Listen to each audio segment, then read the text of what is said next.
Hello বন্ধুরা, কেমন আছেন আপনারা সবাই? আশা করি সবাই ভালো আছেন। আজকে আপনাদের দেখাবো গ্রাম বাংলার ঐতিহ্যবাহী ফুটবল খেলা শেষে আমরা সবাই মিলে কি করি সেটাই দেখাবো আজকে আপনাদের মাঝে। বৃষ্টির ভিতর খেলা হচ্ছিল, তো তার মধ্যে হচ্ছে ধানি জমিতে, এই জন্য সবার অবস্থা অনেক খারাপ, যার কারণে আমরা এখন গোসল করতে যাচ্ছি। ইনি হচ্ছেন আমার বড় ভাই আব্দুর রহমান ভাই, অনেক ভালো খেলা দিছে আজকে। অবশ্য ভাই বলতেছে যে তাড়াতাড়ি চক। তো পরে আমরা গ্রামের পথ ধরে আস্তে আস্তে হেঁটে যাচ্ছিলাম।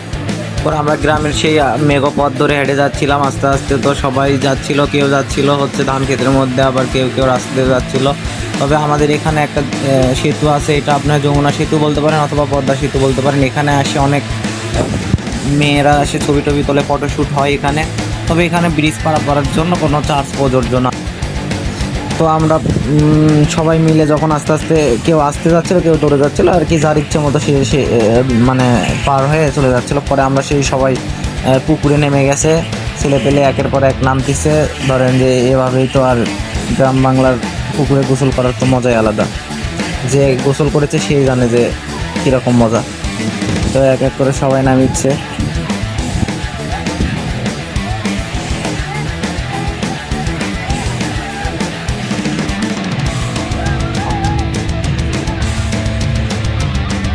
মোটামুটি অনেকজন মিলেই গোসল টোসল করেছিল। আবার তার মধ্যেই এক বড় ভাই করছে যে চলো দেখি সাঁতার প্রতিযোগিতা হোক, কে এই পার থেকে ওই পারে চলে যায়। তা আবার কেউ কেউ কেউ শিকার হচ্ছিল না যে এই পার থেকে ওই পার যাওয়া লাগবে, কারণ পুকুরটা অনেক বড় ছিল, এই জন্যে অনেকজনই শিকার হচ্ছিল না আর কি।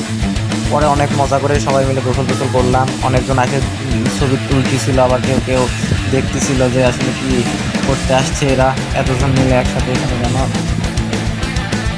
বিশাল পুকুর, বড় পুকুর আছে, বিশাল বড় পুকুর। এখানে অবশ্য মাছ চাষ করা হয়, মাছ মোটামুটি ভালোই চাষ করে মাছ চাষ। সচরাচর এখানে কেউ এসে গোসল করে না, তবে আমরা খেলা শেষ করে এখানে এসে গোসল করছিলাম আর কি। এক বড় ভাই, বিদেশি ভাই।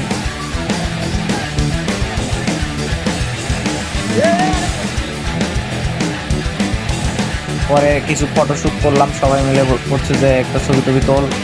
পরে কয়েকটা ফটো তুলে দিলাম। পরে ফটোটা তোলার পরে আসে রাতের বেলা ডিজে পার্টি হয়েছে, দেখেন আপনারা কী কী হয় এখানে।